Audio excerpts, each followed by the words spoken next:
Chief justice Sahib अब मुल्की सलामती के लिए खतरा बन चुके हैं। मरियम नवाज का बयान। पाकिस्तान मुस्लिम लीग नून की सीनियर नायब सदर और मरकजी चीफ ऑर्गेनाइजर मरियम नवाज ने कहा है कि चीफ जस्टिस साहिब अब बदलिया ही नहीं, आइन व कानून, निज़ाम, इंसाफ और मुल्की सलामती के लिए खतरा बन चुके हैं।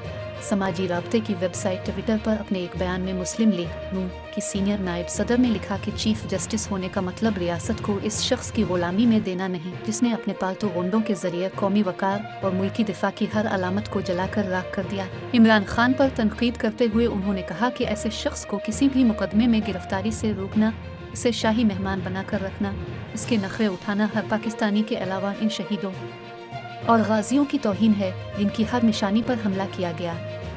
मरियम नवाज ने कहा कि चीफ जस्टिस साहिब आप बदलिया ही नहीं, आइन व कानून, निज़ाम, इंसाफ और मुल्की सलामती के लिए खतरा बन चुके हैं।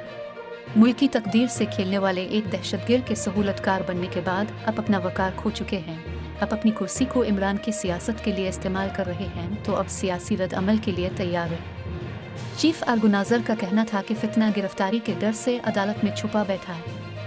अगर अदालत से गिरफ्तार करना गलत है तो क्या एक मुजरिम को अदालत को अपनी पनाहगाह बनाने की इजाज़त देना भी कोई नया कानून है? इस दोहरे मेयार पर शर्म आती है।